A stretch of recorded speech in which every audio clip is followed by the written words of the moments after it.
കഥകളിൽ എവിടെയോ വായിച്ചറിഞ്ഞൊരു കഥാപാത്രമുണ്ട്. ആളുകൾ എറിയുന്ന കല്ലുകൾ പെറുക്കിക്കൂട്ടി അടുക്കി വെച്ച് സ്വന്തമായി ഒരു കൊട്ടാരം പണിത മനുഷ്യനെ കുറിച്ച്.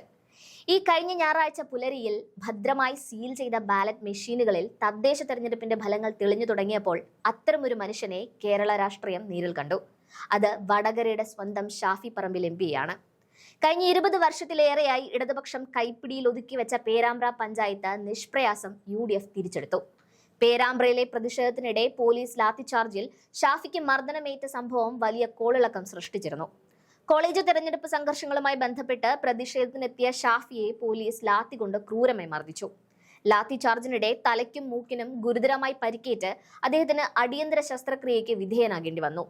ലാത്തി കൊണ്ട് മർദ്ദിക്കുന്നതിന്റെ ദൃശ്യങ്ങൾ പുറത്തു വന്നിട്ടും പോലീസ് ഈ നടപടിയെ ന്യായീകരിക്കാൻ ശ്രമിച്ചത് ജനങ്ങൾക്കിടയിൽ വലിയ പ്രതിഷേധത്തിന് കാരണമായി. ഷാഫിയുടെ രക്തം വീണ മണ്ണിൽ ജനാധിപത്യ വിശ്വാസികൾ ബാലറ്റിലൂടെ മറുപടി നൽകിയിരിക്കുകയാണ്. ഇപ്പോൾ ഒരു ജനപ്രതിനിധിയാണെന്ന് തിരിച്ചറിഞ്ഞിട്ടും സംയമനം പാലിക്കാതെ പോലീസ് അതിക്രമം നടത്തിയത് രാഷ്ട്രീയ പകപോക്കലിന്റെ കൃത്യമായ സൂചന നൽകി. ഈ അതിക്രമം നടത്തിയ പോലീസുകാർക്കെതിരെ ശക്തമായ നടപടിയെടുക്കുന്നതിൽ ഭരണകൂടം പരാജയപ്പെട്ടതും ഈ വിഷയത്തെ നിസാരവൽക്കരിക്കാൻ ശ്രമിച്ചതും ജനവികാരത്തെ ഇടതുമുന്നണിക്ക് എതിരാക്കി. ഷാഫിക്കെതിരെ നടന്ന ഈ മർദ്ദനം ഭരണകൂടത്തിന്റെ ധാർഷ്ട്യത്തിന്റെ പ്രതിഫലനമായിട്ടാണ് പേരാമ്പ്രയിലെ ജനങ്ങൾ കണ്ടത്. നീതി നിഷേധത്തിനെതിരെ പ്രതികരിക്കേണ്ടത് തങ്ങളുടെ കടമയാണെന്ന് പേരാമ്പ്രയിലെ ഓരോ വോട്ടർമാരും തീരുമാനിച്ചു. ഷാഫിക്കും കോൺഗ്രസിനും അനുകൂലമായി ജനങ്ങൾ അങ്ങനെ വിധിയെഴുതി. വർഷങ്ങളായി നീണ്ടു നിൽക്കുന്ന അദ്ദേഹത്തിന്റെ തെളിമയുള്ള രാഷ്ട്രീയ ജീവിതത്തിൽ വിദ്വേഷ പ്രചാരണങ്ങൾ തുടർച്ചയായി നേരിട്ടുകൊണ്ടിരിക്കുകയാണ്. അദ്ദേഹത്തിന്റെ പൊതുജീവിതത്തിൽ എവിടെയെങ്കിലും സഭ്യതയില്ലാത്തതോ അശ്ലീലം കലർന്നതോ പ്രതിപക്ഷ ബഹുമാനമില്ലാത്തതോ ആയ ഒരൊറ്റ വാക്ക് പോലും സംഭവിച്ചിട്ടില്ല. വർഗീയതയോ ജാതീയതയോ ആരോപിക്കാവുന്ന കടുകുമണിയോളം തൂക്കമുള്ള ഒരു തെളിവ് പോലും ആർക്കും ഇന്നുവരെ കിട്ടിയിട്ടുമില്ല. എന്നിട്ടും നിരന്തരമായി അദ്ദേഹം ക്രൂശിക്കപ്പെട്ടുകൊണ്ടേയിരിക്കുകയാണ്. ഷാഫി പറമ്പിൽ എന്ന മുസ്ലിം പേരിനെ വർഗീയതയുമായി കൂട്ടിക്കെട്ടാനുള്ള ശ്രമം CPM-ന്റെ ഭാഗത്തു നിന്നും നടന്നിട്ടുമുണ്ട്. വർഗീയതയെ സമർത്ഥമായി രാഷ്ട്രീയമായി ഉപയോഗിക്കാനുള്ള ഒരു തന്ത്രമായിട്ടാണ് ഈ പ്രചാരണങ്ങൾ CPM ഉപയോഗിച്ചുകൊണ്ടിരുന്നത്. എന്നാൽ ഈ പ്രചാരണങ്ങളെയെല്ലാം തള്ളിക്കളഞ്ഞുകൊണ്ടാണ് പേരാമ്പ്രയിലെ ജനവിധി വന്നത്. ഉത്തര മലബാറിന്റെ പാർട്ടി കോട്ടകളിലേക്ക് പോലും അനായാസം കടന്നു കയറുന്ന ജനക്കൂട്ടം കൊണ്ട് അത്ഭുതപ്പെടുത്തുന്ന ഷാഫി പറമ്പിലിനെ CPM-ന് ഭയമാണ്. ജാതിക്കും മതത്തിനും ലിംഗത്തിനും പ്രായത്തിനുമപ്പുറം മനുഷ്യരിലേക്ക് ലഹരിയായി പടർന്നു കയറിയ ഒരു നേതാവാണ് അദ്ദേഹം.